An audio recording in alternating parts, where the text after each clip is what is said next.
Éternel Dieu Tout-Puissant, au nom de Jésus-Christ, nous te bénissons. Père, enseigne-nous ta parole ce soir et qu'elle soit enracinée dans nos cœurs pour produire les fruits de l'Esprit et les fruits de la lumière et toutes sortes de transformations, Seigneur Jésus, que tu voudrais que nous ayons pour être conformes à ta parole et avoir la nature qui est la tienne, cette nature sainte, juste et pieuse, au nom de Jésus-Christ. Amen. Amen. Ce soir, bien-aimés, nous partageons la parole sur Jean chapitre 7, versets 10 à 24. Et notre thème est intitulé « Pendant la fête, Jésus enseigne dans le temple de Jérusalem ». Voilà. Allons, faisons la lecture, bien-aimés. Versets 10 à 24. OK. Alors, Jean chapitre 7, versets 10 à 24. Quand ses frères furent montés à la fête, alors il monta aussi lui-même, non pas de façon manifeste, mais comme en secret. Les Juifs cherchaient pendant la fête et disaient, où est-il? Et il y avait dans la foule beaucoup de murmures à son sujet. Les uns disaient, c'est un homme de bien, mais d'autres disaient, non, au contraire, il égare la foule. Personne toutefois ne parlait ouvertement de lui par crainte des Juifs. On était déjà au milieu de la fête quand Jésus monta au temple et il enseignait. Les Juifs s'étonnaient et disaient, comment connaît-il les Écritures, lui qui n'a pas étudié?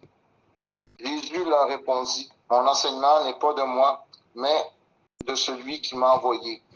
Si quelqu'un veut faire sa volonté, il reconnaîtra si cet enseignement vient de Dieu ou si mes paroles viennent de moi-même. Celui dont les paroles viennent de lui-même cherche sa propre gloire, mais celui qui cherche la gloire de celui qui l'a envoyé est vrai. Et il n'y a pas d'injustice en lui. Moïse ne vous a-t-il pas donné la loi et nul de vous ne pratique la loi? Pourquoi cherchez-vous à me faire mourir? La foule répondit, tu as un démon qui cherche à te faire mourir. Jésus leur répondit, j'ai fait une œuvre et vous en êtes tous étonnés. Moïse vous a donné la circoncision, mais qu'elle vienne de Moïse, car elle vient des patriarches. Et vous circoncisez un homme pendant le sabbat.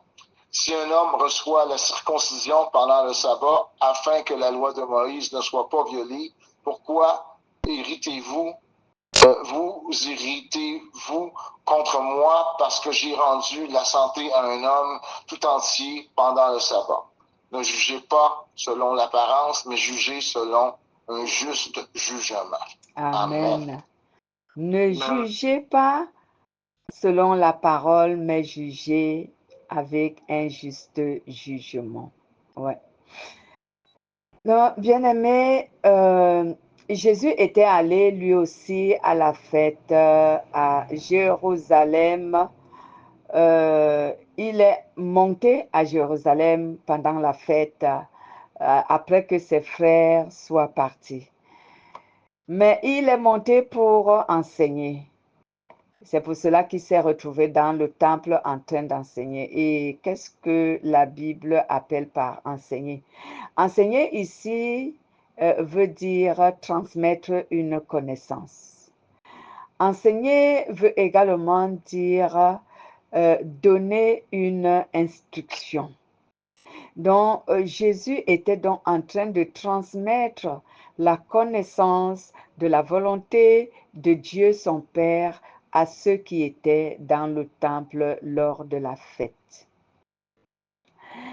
Jésus était en train de les instruire. Et les gens qui écoutaient Jésus enseigner étaient frappés d'étonnement. Ils étaient remplis d'étonnement par la sagesse de son enseignement.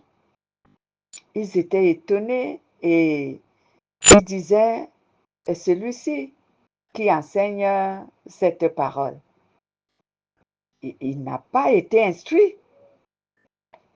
Il dit, Jésus n'a pas été à l'école.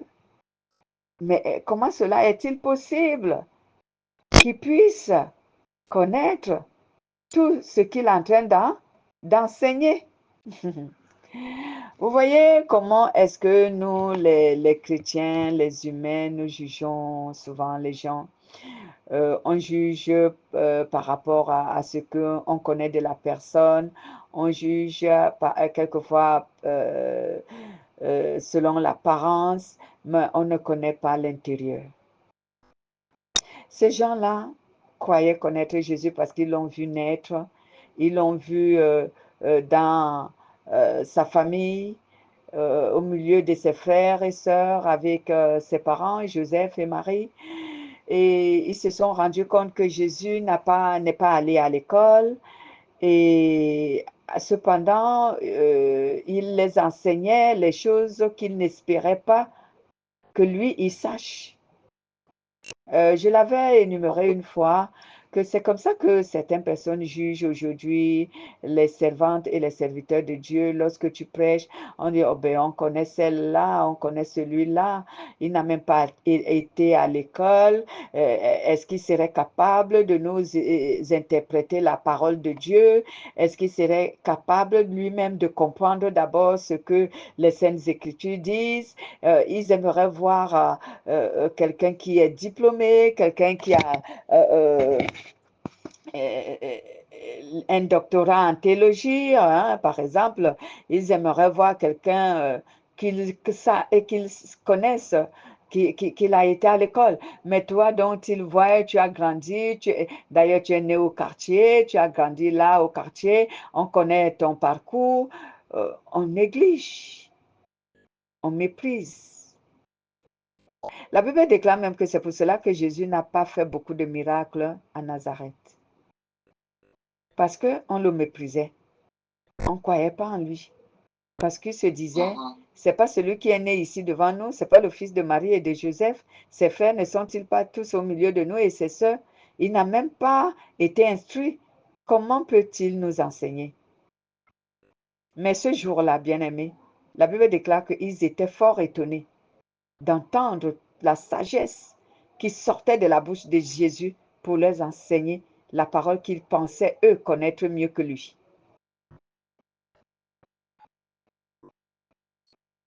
Donc, souvent, on voit ces choses se manifester beaucoup dans nos milieux. Mais ce que Jésus veut qu'on sache, c'est que lorsqu'il a appelé quelqu'un à être son messager, il ne faut pas désirer la considération des gens. Il ne faut même pas répondre au mépris. Il faut faire le travail de Dieu, car c'est lui seul qui doit t'apprécier. Et c'est lui seul qui doit te noter. Et c'est lui seul qui doit te rémunérer. Ne compte pas sur la reconnaissance des gens ou pour la considération des gens ou sur la renommée que les gens peuvent te donner. Parce que si tu regardes à ces choses, tu prêcheras la parole des hommes, les fables du monde, et tu ne prêcheras pas la vérité. Voici pourquoi vous voyez aujourd'hui beaucoup de chrétiens et beaucoup de pasteurs se sont égarés, loin de la vérité. Je vous assure que la plupart des pasteurs ou de ceux qui prêchent la parole de Dieu, quand ils ont commencé, ils ont bien commencé pour la plupart. Je ne dis pas tout le monde. Mais tellement, le monde les a tellement influencés qu'ils ont abandonné la vérité parce qu'ils voulaient plaire aux hommes. L'apôtre Paul dit souvent dans le livre de Galates, chapitre 2, verset 10, lisons un peu. Galates 2, 10.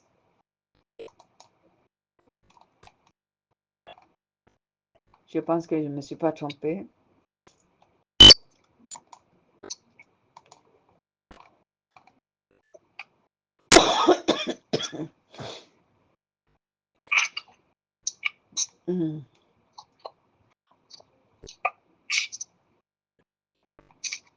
c'est Galates 2:10. Ou alors, je me suis trompée. Allez-y. Regardez si c'est pas... Il nous recommandait seulement de nous souvenir des pauvres, ce que j'ai bien Oh non, eu soin de faire. je me suis trompée. C'est pas là. Allez un peu au verset 1 à 10. Verset 1 à 10 dans chapitre 2. Chapitre 2, je veux dire. Chapitre 2 de Galates. Chapitre 1, parce que là, on a lu 2. Chapitre... oui, allez, regardez un peu le verset 10.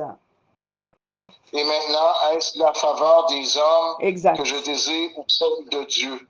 Est-ce que je cherche à plaire aux hommes? Si je plaisais encore aux hommes, je ne serais pas serviteur de Christ. Exact, c'est exact, c'est exact. Amen. L'apôtre Paul dit, et maintenant, est-ce que c'est aux hommes que je dois plaire ou c'est à Dieu? Hein? Alors, est-ce que je dois chercher à être d'accord avec les hommes ou avec Dieu? Est-ce que je dois chercher à plaire aux hommes? Si je voulais encore plaire aux hommes, je ne serais plus serviteur du Christ. Donc, beaucoup de pasteurs se sont égarés à partir de là. Parce qu'ils ont oublié qu'ils ne travaillent pas pour les hommes, mais ils travaillent pour Christ. Donc, lorsque tu cherches à satisfaire l'homme, c'est que tu travailles pour l'homme. En fait, nous sommes des serviteurs de Dieu auprès des hommes. Au même titre que les anges. Les anges sont les serviteurs de Dieu auprès des hommes. C'est pourquoi les anges ne reçoivent pas d'ordre d'un être humain. Même si Dieu les envoie à tes côtés pour te servir, ils ne reçoivent pas des ordres venant de toi. Ils reçoivent les ordres venant de Dieu. Et nous aussi, qui servons Dieu pour annoncer la bonne nouvelle, pour répandre l'évangile dans le monde, on ne travaille pas pour les hommes, on travaille pour Dieu, mais auprès des hommes. Donc, celui qu'on doit chercher à plaire, c'est notre patron, c'est notre maître, c'est le Christ. Donc, prêche la parole. Si elle plaît à un être humain et qu'il l'accepte, tant mieux. Si elle ne lui plaît pas et qu'il ne veut pas, alors tant pis pour lui. Amen. Quand je dis prêche la parole, je ne dis pas que prêche avec l'intention de blesser les gens, mais prêche avec l'intention de les interpeller à la sainteté, à la lumière de la parole. Prêche pour que tu les incites à obéir, à se sanctifier. Je me souviens d'une lettre de l'apôtre Paul, quelque part, il disait, « Je bénis Dieu parce que je vous ai soumis à la tristesse, mais cette tristesse a produit la repentance. » Cela veut dire que l'apôtre Paul voulait leur dire que je sais que ma lettre vous a blessé, elle vous a attristé, mais cette tristesse n'était pas en vain parce qu'elle vous a poussé à la repentance.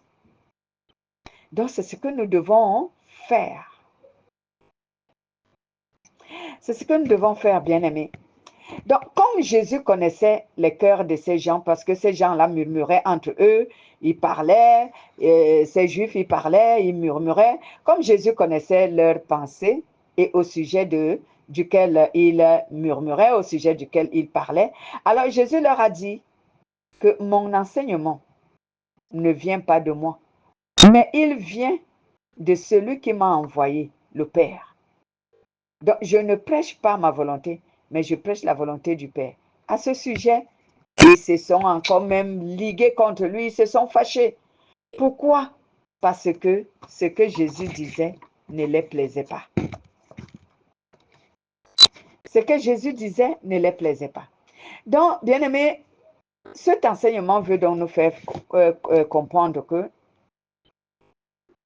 lorsque tu fais des choses, tu réalises des choses qui ne plaisent pas aux hommes, qui n'est satisfait par les hommes, lorsque tu prêches la parole qui déplaît aux hommes, qui ne les arrange pas, tu vas te faire beaucoup d'ennemis. Parce qu'ils vont devenir tes ennemis. Ceux dont cette parole ne plaît pas, ils vont devenir tes ennemis. Ils vont chercher à te nuire. Ils vont chercher à te nuire. Ils vont te calomnier. Ils vont saboter ton travail. Ils vont salir ta réputation. Ils vont même chercher à te tuer. Et ce fut le cas de Jésus. Lorsque Jésus a osé prêcher sur le sabbat, la circoncision, la doctrine, le comportement, les Juifs, les pharisiens, les sadducéens, les scribes, les grands prêtres, ils se sont tous fâchés contre Jésus. Et très souvent, ceux qui se fâchent, ce ne sont pas ceux qui n'ont jamais entendu la parole de Dieu, mais ce sont ceux qui croient connaître la parole de Dieu. Ce sont eux qui se fâchent souvent. Parce que tu contredis leur volonté. Tu contredis leurs enseignements. Par tes enseignements, tu les contredis. Par tes enseignements, tu les exposes. Par tes enseignements, ils sont censés paraître menteurs. Alors, ils deviennent tes ennemis. Jésus a dit attention au levain des pharisiens. Le levain ici prend le sens de l'enseignement. Les enseignements des pharisiens. Jésus dit attention, faites attention au levain des pharisiens. Donc, Jésus avertissait le peuple en disant faites attention aux enseignements que vous recevez des pharisiens. Parce que leur enseignement n'est pas juste. Leur enseignement n'est pas vrai. Ils parlent pour leur propre chef. Ils ne parlent pas de la part de Dieu. C'est pourquoi Moïse leur a dit, et c'est pourquoi Jésus leur a dit que Moïse vous a donné la loi. Mais même cette loi, vous n'obéissez pas à cette loi. Vous n'enseignez pas cette loi. Vous parlez de la circoncision. Vous parlez des fêtes que Dieu a données. Mais vous ne dites même pas la vérité au sujet de ces fêtes, au sujet du sabbat, au sujet de la circoncision. Vous trompez le peuple. Ils se sont fâchés. Et ils cherchaient à tuer Jésus. Bien-aimés, c'est la même chose que nous rencontrons aujourd'hui. Lorsque tu condamnes le péché, tu prêches sur la moralité humaine, tu éveilles les consciences des gens pour les conduire à la vérité. Tu vas t'attirer beaucoup d'ennemis. Beaucoup d'ennemis. C'est pour cela que ces gens-là voulaient tuer Jésus. Parce que quand Jésus est allé à la fête, il a prêché à propos de leur fête. Parce que je ne sais pas s'ils comprenaient exactement ce que Moïse les avait dit à propos de ces fêtes-là. Ou alors, ils voulaient juste tromper eux, le peuple. On va un peu lire ce que Jésus leur enseignait à propos de ces fêtes. Ce que la Bible disait sur l'Ancien Testament à propos de ces fêtes et ce que ces fêtes-là, quelle est la place que ces fêtes-là ont pris aujourd'hui sur la Nouvelle Alliance, le Nouveau Testament. Nous allons lire Lévitique chapitre 23 au verset 34 et 43. Donc, Lévitique chapitre 23, verset 34 jusqu'au verset 43. Et nous allons lire aussi Jean chapitre 4, verset 10 à 14. Commençons sur Lévitique 23. Lévitique 23, oui. 30 à 44. 34 à 43. 34, ok, je te lis. On parle aux Israélites, dis-leur, le 15e jour de ce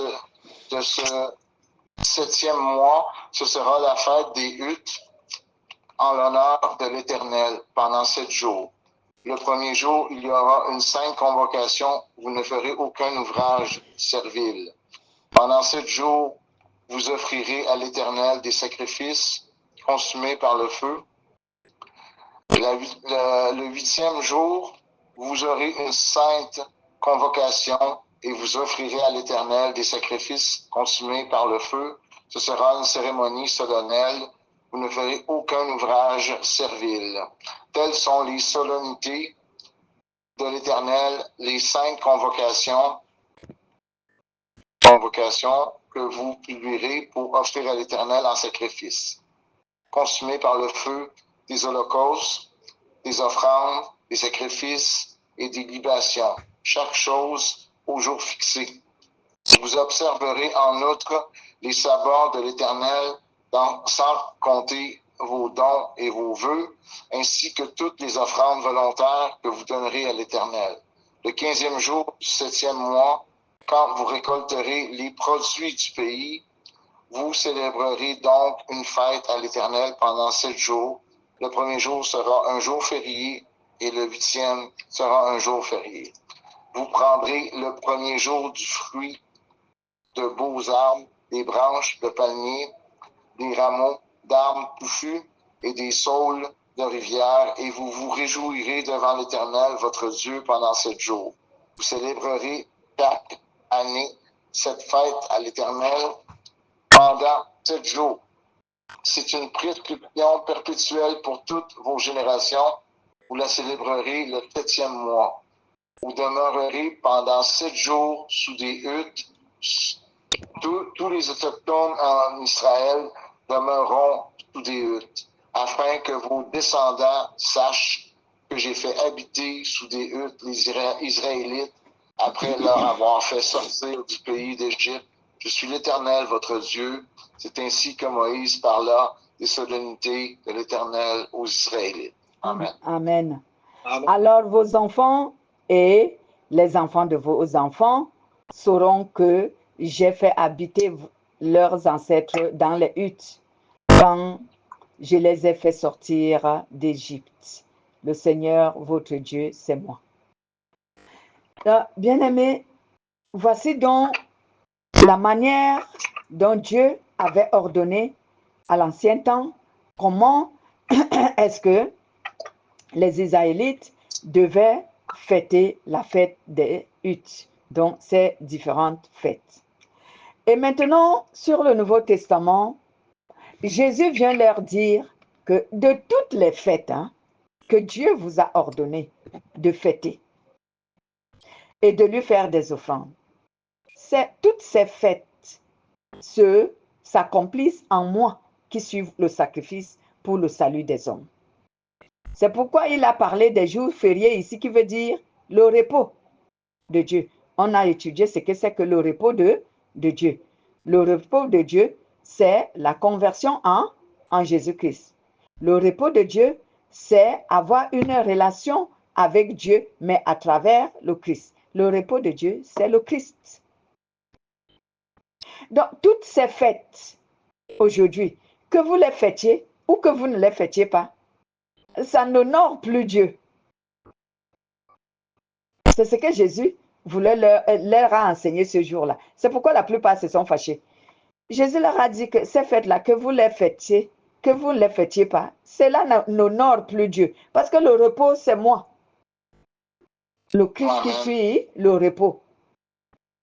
Honorer Dieu maintenant, c'est croire en moi qui est venu pour vous donner le salut. Parce que si vous croyez en moi, vous croyez au Père. C'est ça l'honneur que Dieu attend de tout être humain aujourd'hui. Croire en Jésus-Christ, se sanctifier et garder l'esprit pour le jour du jugement. Tu fêtes aujourd'hui, peu importe, ça n'honore pas Dieu que tu fêtes ou que tu ne fêtes pas. Toutes ces fêtes solennelles et tout le reste ne servent plus à rien. Lisons Jean chapitre 4 au verset 10 à 14. On a même interprété ça quand on passait par là la dernière fois. Mais repartons sur Jean.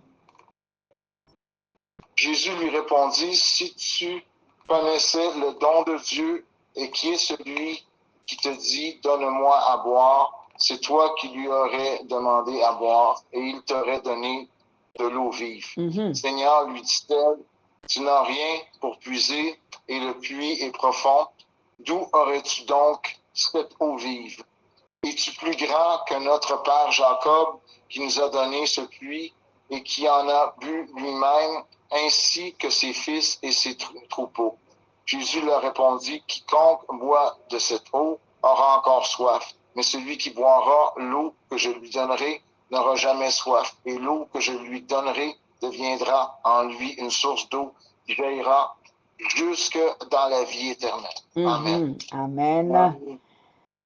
Verset 14, il dit, mais s'il boit l'eau que je lui donnerai, il n'aura plus jamais soif.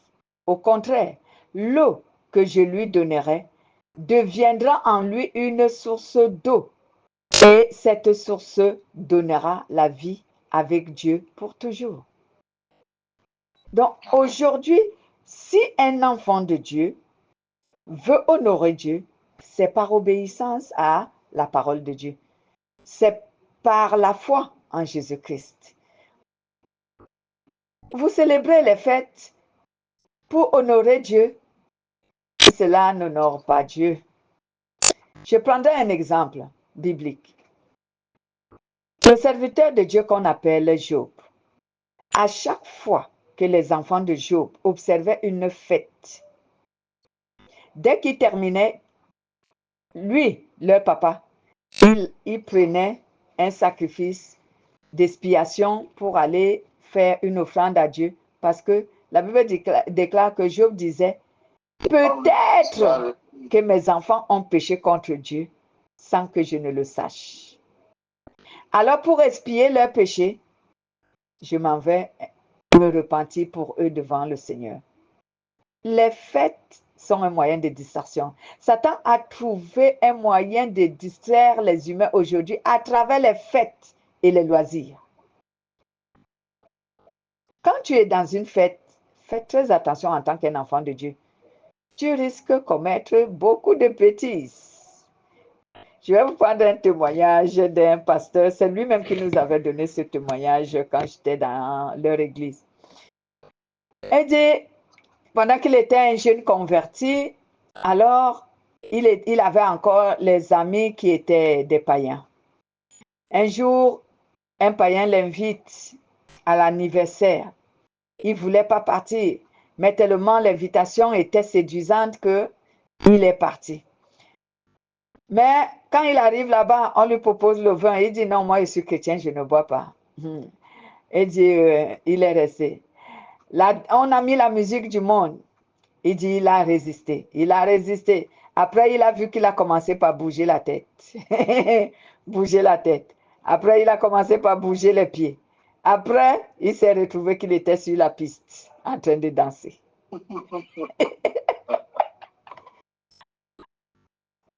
Il nous a dit que je vous donne ce témoignage pour vous attester que vous n'êtes pas plus rusé que Satan. Lorsqu'on vous propose la fête, si c'est une fête païenne, n'y allez pas du tout. Il dit parce que vous n'allez pas pouvoir vaincre toute la séduction qui sera là-bas. Donc aujourd'hui, ce n'est pas une fête qui vous permet d'honorer Dieu.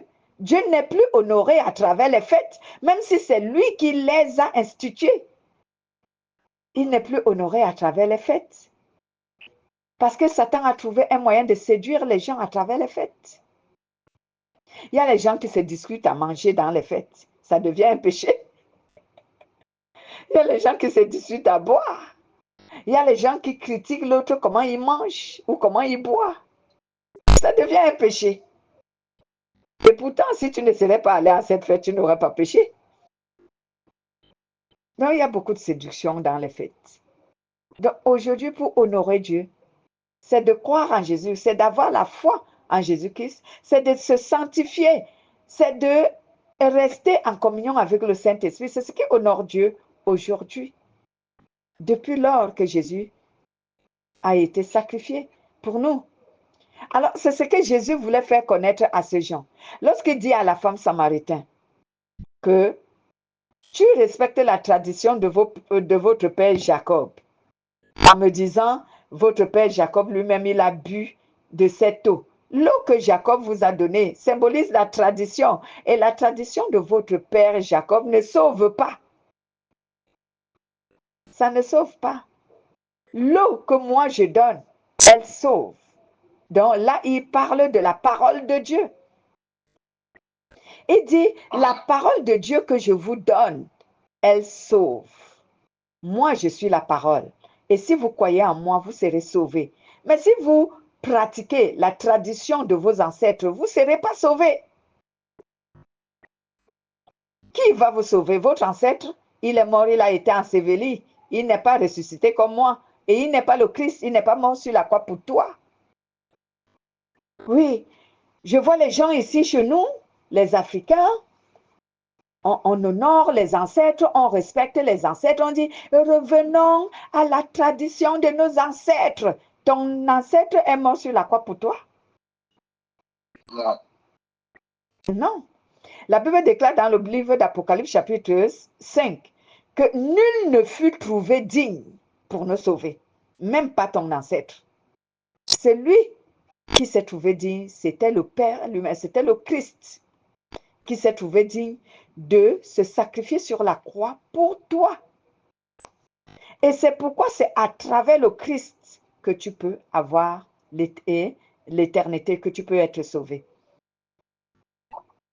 Il y a beaucoup de gens aujourd'hui qui combattent contre la foi en Jésus. Ils disent non, Jésus était un historien, hein? Jésus était un spiritain. Hein? On lui donne tous les noms, c'est ce qu'il a fait. Vous croyez en Jésus? Est-ce qu'il était africain? Vous croyez en Jésus? Est-ce qu'il était africain? C'était un juif. C'est la tradition des juifs que vous obéissez. Non, on n'obéit pas à la tradition des juifs. On n'obéit pas à la Torah là. La Bible, ce n'est pas la Torah. C'est la Torah qui a la tradition des Juifs. Nous, on n'obéit pas à la tradition des Juifs.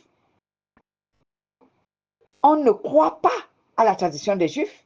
On croit à un être humain qui est venu par la communion de l'Esprit Saint dans le monde et qui lui-même, il est Dieu parce qu'on l'appelle la parole de Dieu. C'est à lui qu'on croit parce que c'est lui le chemin qui nous amène à Dieu. La Bible le dit dans le livre de Jean chapitre 14, verset 6. Il est le chemin, la vérité et la vie. Et nul ne peut arriver au Père qu'en passant par lui.